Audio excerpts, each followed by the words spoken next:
जय हिंद दोस्तों, Sitamarhi education YouTube channel पे आप सभी का स्वागत है। आज हम इस वीडियो में देखेंगे हिंदी ग्रामर ऑब्जेक्टिव, जो कि यह हिंदी ग्रामर ऑब्जेक्टिव का चौथा वीडियो है। इससे पहले का 3 वीडियो हो चुका है। अगर आपने नहीं देखा है तो जाके देख लीजिए, डिस्क्रिप्शन में लिंक दिया गया है। इस वीडियो में हम 151 से लेकर 200 नंबर तक का क्वेश्चन कवर करेंगे। आपको पता होना चाहिए यह जो सीरीज चल रही है वो 1000 प्रश्न संग्रह का चल रहा है। इसमें 1000 प्रश्न तैयार किए गए हैं, जो कि previous year plus practice set दोनों है। ठीक है, तो जो कि आपके आने वाले सभी एग्ज़ाम के लिए काफ़ी इम्पोर्टेंट है। तो चलिए देखते हैं 151 नंबर क्वेश्चन आज का पहला क्वेश्चन होगा, यानी कि 151 नंबर क्वेश्चन से स्टार्ट कर रहे हैं इस वीडियो में। तो क्वेश्चन ये रहा, सबसे पहला क्वेश्चन है पुरोहित में उपसर्ग है। पुरोहित में कौन सा उपसर्ग हो जाएगा? तो इसका सही उत्तर हो जाएगा ऑप्शन डी, यानी कि पुरः। चलिए अगला क्वेश्चन देखते हैं। दूसरा क्वेश्चन ये रहा, अवनत शब्द में प्रयुक्त उपसर्ग है। अवनत शब्द में प्रयुक्त उपसर्ग है, तो इसका सही उत्तर हो जाएगा ऑप्शन सी, यानी कि अव। अगर क्वेश्चन का आंसर आपको पता हो तो नीचे कमेंट बॉक्स में ज़रूर से ज़रूर आंसर लिखें, ताकि आपका मूल्यांकन हो पाएगा और इससे आपको पता चल पाएगा कि आपकी तैयारी कितनी बेहतर है, जो कि आपके एग्ज़ाम के लिए काफ़ी अच्छा साबित होगा। ठीक है, तो चलिए देखते हैं अगला क्वेश्चन, यानी कि 153 नंबर क्वेश्चन को देखेंगे। क्या क्वेश्चन देखिए, सावधानी शब्द में प्रयुक्त प्रत्यय है। सावधानी शब्द में कौन सा प्रत्यय का प्रयोग किया गया है? तो इसका आंसर हो जाएगा ऑप्शन नंबर ए सही हो जाएगा। ठीक है, चलिए बढ़ते हैं अगले क्वेश्चन की ओर। 154 नंबर क्वेश्चन को देखेंगे। 154 नंबर क्वेश्चन ये रहा, इनमें से कौन सा भाववाचक संज्ञा है? ये जो 4 ऑप्शन है, इनमें से भाववाचक संज्ञा को चुनना है। तो इसका सही उत्तर हो जाएगा 154 का सही उत्तर हो जाएगा ऑप्शन नंबर सी, यानी कि बचपन। ठीक है, चलिए अगले क्वेश्चन की ओर बढ़ते हैं। 155 नंबर क्वेश्चन को देखेंगे। शिव का विशेषण क्या है? शिव का विशेषण जो है वो क्या है? ठीक है, तो इसका सही उत्तर हो जाएगा ऑप्शन सी, यानी कि शैव। चलिए बढ़ते हैं अगले क्वेश्चन की ओर। अगला क्वेश्चन देखेंगे। अगला क्वेश्चन है हमारा ये रहा, भूतकाल के कितने भेद हैं? इसमें जो है अधिकांश विद्यार्थी फंस जाते हैं, क्योंकि हिंदी, इंग्लिश और संस्कृत में जो है भूतकाल के भेद अलग अलग होते हैं, और अधिकांश विद्यार्थी जो है इंग्लिश के हिसाब से टिक लगा देते हैं, जो कि गलत हो जाता है। ठीक है, तो हिंदी में जो है भूतकाल के कितने भेद होते हैं? तो इसका सही उत्तर हो जाएगा ऑप्शन सी, यानी कि 6 भेद होते हैं। हिंदी में भूतकाल के 6 भेद होते हैं, इस बात को आप याद रखिएगा। जबकि इंग्लिश और संस्कृत में फिर अलग अलग होते हैं, और बचपन से पढ़े रहते हैं इंग्लिश वाला, तो इंग्लिश के हिसाब से टिक लगा देते हैं अधिकांश विद्यार्थी, जो कि गलत हो जाता है। चलिए बढ़ते हैं अगले क्वेश्चन की ओर। 157 नंबर क्वेश्चन देखेंगे। इनमें से अपादान कारक की विभक्ति क्या है? अपादान कारक की जो है विभक्ति क्या है, इन सभी ऑप्शन में से छांटना है। ठीक है, तो इसका जो सही उत्तर हो जाएगा, इसका सही उत्तर हो जाएगा ऑप्शन नंबर सी, यानी कि से। अगले क्वेश्चन की ओर बढ़ते हैं। यथार्थ में कौन सी संधि है? यथार्थ में कौन सी संधि है? तो इसका संधि हो जाएगा दीर्घ संधि। ठीक है, चलिए बढ़ते हैं 159 नंबर क्वेश्चन की ओर। 159 नंबर क्वेश्चन ये रहा, निम्नलिखित में तत्सम शब्द का चयन कीजिए। इन शब्दों में से जो है तत्सम शब्द का चयन करना है। तो तत्सम शब्द कौन सा हो जाएगा? ऑप्शन ए हो जाएगा, यानी कि वर्षा। बढ़ते हैं अगले क्वेश्चन की ओर, यानी कि 160 नंबर क्वेश्चन देखिए, मतक्य में कौन सी संधि है? तो इसका सही उत्तर क्या हो जाएगा 160 नंबर का? ऑप्शन नंबर बी सही हो जाएगा। ठीक है, बढ़ते हैं अगले क्वेश्चन की ओर। 161 नंबर क्वेश्चन, हिंदी किस भाषा परिवार की भाषा है? हिंदी किस भाषा परिवार की भाषा है? तो इसका जो उत्तर हो जाएगा, उत्तर से पहले आप ऑप्शन देख लीजिए। ऑप्शन ए में है द्रविड़, और ऑप्शन बी में जो है चीनी तिब्बत, बी में भारोपीय, सी में जो है आस्ट्रिक। तो क्या हो जाएगा सही उत्तर? 161 का ऑप्शन सी हो जाएगा सही उत्तर, भारोपीय परिवार की। ठीक है, बढ़ते हैं अगले क्वेश्चन की ओर, यानी कि 162 नंबर क्वेश्चन को देखेंगे। हिंदी भाषा का जन्म हुआ है। हिंदी भाषा का जन्म हुआ है, कौन सा सही उत्तर हो जाएगा? ऑप्शन डी, यानी कि अपभ्रंश से। ठीक है, चलिए बढ़ते हैं अगले क्वेश्चन की ओर। 163 नंबर क्वेश्चन ये रहा, शुद्ध वर्तनी का चयन कीजिए। इन सभी ऑप्शन में से जो है शुद्ध वर्तनी का चयन करना है। तो क्या सही उत्तर हो जाएगा? ऑप्शन नंबर बी सही हो जाएगा, कृपा। ठीक है, चलिए बढ़ते हैं अगले क्वेश्चन की ओर। 164 नंबर क्वेश्चन को देखेंगे। जाके पाव न फटे विवाही, सो क्या जाने पीर पराई। ये जो एक कहावत है, जो कि देहात में भी काफ़ी प्रसिद्ध होता है, आप लोगों के गांव में देखते होइएगा। जाके पाव न फटे विवाही, सो क्या जाने पीर पराई, क्या अर्थ क्या होता है? तो इसका ऑप्शन देख लीजिए। ऑप्शन ए में है, जिसके ऊपर बीतती है वही जानता है। ऑप्शन बी में है दूसरे के कष्ट को अनुभव करना, ऑप्शन सी कठोर होना, ऑप्शन डी दयालु होना। तो क्या हो जाएगा सही उत्तर? इसका सही उत्तर हो जाएगा ऑप्शन ए, यानी कि जिसके ऊपर बीतती है वही जानता है। ठीक है, चलिए बढ़ते हैं अगले क्वेश्चन की ओर। 165 नंबर क्वेश्चन देखिए, क्या है क्वेश्चन? जस दुल्हा तन बनी बराता, जस दुल्हा तन बनी बराता का अर्थ है, इसका अर्थ क्या होता है? सभी साथी एक जैसे हैं। क्या हो जाएगा इसका अर्थ? सभी साथी एक जैसे हैं, यानी कि 165 का ऑप्शन ए सही हो जाएगा। ठीक है, चलिए बढ़ते हैं अगले क्वेश्चन की ओर। 166 नंबर क्वेश्चन, बेइंसाफी में प्रयुक्त उपसर्ग है, बेइंसाफी में प्रयुक्त उपसर्ग है, कौन सा इसमें उपसर्ग प्रयुक्त है? तो इसका उत्तर हो जाएगा ऑप्शन नंबर बी, यानी कि बे उपसर्ग प्रयुक्त है। 167 नंबर क्वेश्चन को देखते हैं, बहाव, बहाव शब्द में प्रयुक्त प्रत्यय कौन सा है? बहाव शब्द में प्रयुक्त प्रत्यय कौन सा है? तो इसका सही उत्तर हो जाएगा मेरे दोस्त, क्या हो जाएगा? ऑप्शन नंबर सी, यानी कि आव। ठीक है, 167 का ऑप्शन नंबर सी हो जाएगा। चलिए बढ़ते हैं अगले क्वेश्चन की ओर। 168 नंबर क्वेश्चन में देखेंगे, पुरोहित में उपसर्ग है, पुरोहित में कौन सा उपसर्ग है? तो इसका आंसर हो जाएगा ऑप्शन नंबर डी, पुरः, जो कि ये क्वेश्चन रिपीट हो चुका है। ठीक है, ये क्वेश्चन आपको ऊपर भी पढ़ाए थे। चलिए अगले क्वेश्चन की ओर बढ़ते हैं। 169 नंबर क्वेश्चन देखेंगे, किस शब्द में आवा प्रत्यय नहीं है? इनमें से जो है ऑप्शन देख के बताएंगे किस शब्द में आवा प्रत्यय नहीं है। तो इसका सही उत्तर हो जाएगा ऑप्शन सी, यानी कि लावा में जो है आवा प्रत्यय नहीं है। ठीक है, चलिए बढ़ते हैं अगले क्वेश्चन की ओर। 170 नंबर क्वेश्चन को देखेंगे, किस शब्द में उपसर्ग का प्रयोग हुआ है? इन सभी ऑप्शनों में से बताना है किसमें जो है उपसर्ग का प्रयोग हुआ है। तो 170 का सही उत्तर हो जाएगा ऑप्शन सी, यानी कि उपकार, उपसर्ग, उपकार में जो है उपसर्ग का प्रयोग हुआ है। ठीक है, चलिए बढ़ते हैं अगले क्वेश्चन की ओर। 171 नंबर क्वेश्चन को देखिए, निम्नलिखित में से किस शब्द में प्रत्यय का प्रयोग हुआ है? निम्नलिखित शब्द में से किस शब्द में प्रत्यय का प्रयोग हुआ है? तो इसका सही उत्तर हो जाएगा ऑप्शन बी, यानी कि धनिक। अगले क्वेश्चन की ओर बढ़ते हैं मेरे भाई। अगला क्वेश्चन ये रहा 172 नंबर, निम्नलिखित में से किस शब्द में प्रत्यय लगा हुआ है?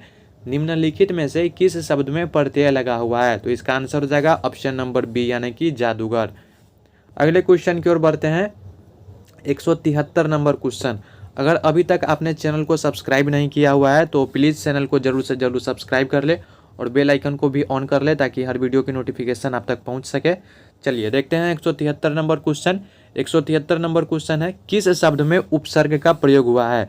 इनमें जो ऑप्शन दिए गए हैं उनमें छांटना है किस शब्द में जो है उपसर्ग का प्रयोग हुआ है। तो इसका सही उत्तर हो जाएगा ऑप्शन ए, यानी कि उपकार। ठीक है, चलिए बढ़ते हैं अगले क्वेश्चन की ओर।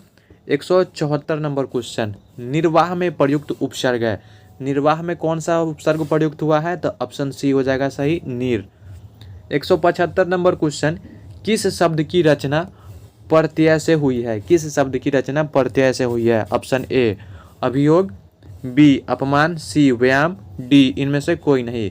तो इसका सही उत्तर क्या हो जाएगा? ऑप्शन नंबर डी हो जाएगा, इनमें से कोई नहीं। ठीक है, चलिए अगला क्वेश्चन देखते हैं। 176 नंबर क्वेश्चन, चिरायु शब्द में प्रयुक्त उपसर्ग है, चिरायु शब्द में कौन सा उपसर्ग प्रयुक्त है? तो इसका जो सही उत्तर हो जाएगा ऑप्शन नंबर डी सही हो जाएगा, यानी कि चीर।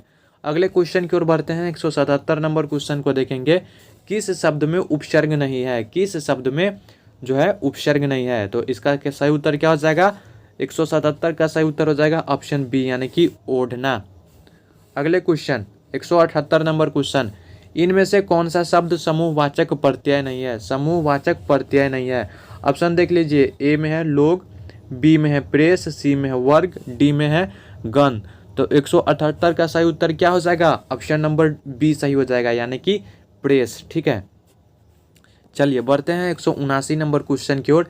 179 नंबर क्वेश्चन ये रहा, पवित्र में प्रयुक्त संधि का नाम क्या है? पवित्र में संधि का प्रयुक्त संधि का नाम क्या है? तो इसका सही उत्तर क्या हो जाएगा? 179 का सही उत्तर हो जाएगा ऑप्शन नंबर बी, यानी कि अयादी संधि। 179 का क्या हो जाएगा? अयादी संधि। चलिए बढ़ते हैं अगले क्वेश्चन की ओर। अगला क्वेश्चन देखिए, निम्नलिखित में तत्सम शब्द का चयन कीजिए। निम्नलिखित में तत्सम शब्द, किस शब्द का मेरे भाई? तत्सम शब्द का चयन करना है। तो इसका सही उत्तर क्या हो जाएगा? इसका सही उत्तर हो जाएगा ऑप्शन नंबर सी, यानी कि उद्गम। अगले क्वेश्चन की ओर बढ़ते हैं। 181 नंबर क्वेश्चन को देखेंगे, पाठशाला किस प्रकार का शब्द है? पाठशाला किस प्रकार का शब्द है? तो इसका सही उत्तर क्या हो जाएगा? इसका सही उत्तर हो जाएगा ऑप्शन नंबर सी यानी कि यौगिक। अगले क्वेश्चन की ओर बढ़ते हैं। 82 नंबर 182 नंबर क वर्ण किसके योग से बना है? 182 का है, क वर्ण किसके योग से बना है? तो इसका सही उत्तर क्या हो जाएगा 182 का? ऑप्शन नंबर डी हो जाएगा, यानी कि आधा क और अ मिलके बना हुआ है। ठीक है, चलिए बढ़ते हैं अगले क्वेश्चन की ओर, यानी कि 183 नंबर क्वेश्चन देखेंगे। उष्म और संयुक्त किसके प्रकार है? तो इसका सही उत्तर हो जाएगा ऑप्शन ए यानी कि व्यंजन के प्रकार है। अगला क्वेश्चन 184 नंबर क्वेश्चन। स्पर्श व्यंजन कितने प्रकार के होते हैं? स्पर्श व्यंजन कितने प्रकार के होते हैं? तो इसका सही उत्तर हो जाएगा क्या? ऑप्शन नंबर डी यानी कि 25 प्रकार के होते हैं। चलिए बढ़ते हैं अगले क्वेश्चन की ओर, यानी कि 185 नंबर क्वेश्चन को देखेंगे। 185 नंबर तलाबेशा कौन सा व्यंजन है? तलाबेशा जो है वो कौन सा व्यंजन है? तो इसका सही उत्तर क्या हो जाएगा? ऑप्शन नंबर 185 का सही उत्तर हो जाएगा ऑप्शन ए यानी कि उष्म व्यंजन। ठीक है, चलिए बढ़ते हैं अगले क्वेश्चन की ओर, यानी कि 186 नंबर क्वेश्चन देखेंगे। इनमें से किस शब्द में वर्ण संबंधी अशुद्धि है? इनमें से किस शब्द में वर्ण संबंधी अशुद्धि है? तो इसका बी उत्तर सही हो जाएगा, यानी कि अनुकूल में। चलिए बढ़ते हैं अगले क्वेश्चन की ओर, 187 नंबर क्वेश्चन को ध्यान देंगे। इनमें से किस शब्द में लिंग प्रत्यय संबंधी अशुद्धियां है? इनमें से किस शब्द में लिंग प्रत्यय संबंधी अशुद्धियां है? तो इसका जो सही उत्तर हो जाएगा 187 का, वो हो जाएगा ऑप्शन नंबर बी यानी कि नाड़ी। ठीक है, चलिए बढ़ते हैं अगले क्वेश्चन की ओर, 188 नंबर क्वेश्चन। इनमें से किस शब्द में हलंत संबंधी अशुद्धियां है? तो 188 का सही उत्तर हो जाएगा ऑप्शन नंबर डी यानी कि बुद्धिमान में जो है हलंत संबंधी अशुद्धियां। ठीक है, चलिए अगले क्वेश्चन को देखते हैं। 189 नंबर यानी कि 189 नंबर क्वेश्चन। इनमें से किस शब्द में चंद्र बिंदु संबंधी अशुद्धियां है? तो 189 का देख लेते हैं ऑप्शन क्या क्या है। ऑप्शन ए में है अंगना, और इसमें जो है चंद्र बिंदु का जो है अशुद्धि दिया गया है, तो उसको ही छांटना है। ठीक है, तो आप ऑप्शन देख के भी पता कर सकते हैं। तो इसका जो सही उत्तर हो जाएगा कौन सा हो जाएगा? 189 का हो जाएगा ऑप्शन बी यानी कि पहुँच में जो है वो चंद्र बिंदु संबंधी अशुद्धियां है। ठीक है, चलिए बढ़ते हैं अब 190 नंबर क्वेश्चन की ओर। 190 नंबर क्वेश्चन ये रहा। इनमें से योजक चिन्ह कौन सा है? योजक चिन्ह को पहचानना है, पहचानिए कौन सा है? तो ये जो हो जाएगा ऑप्शन नंबर बी सही हो जाएगा, ये है योजक चिन्ह। बढ़ते हैं अगले क्वेश्चन की ओर, 191 नंबर क्वेश्चन। इनमें से जो है कौन सी जातिवाचक संज्ञा से भाववाचक संज्ञा बनाया गया है? इनमें से कौन सी जातिवाचक संज्ञा से जो है भाववाचक संज्ञा बनाया गया है? तो इसका सही उत्तर क्या हो जाएगा? ऑप्शन नंबर ए सही हो जाएगा, बुढ़ापा। ठीक है, बढ़ते हैं अगले क्वेश्चन की ओर, 192 नंबर क्वेश्चन को देखेंगे।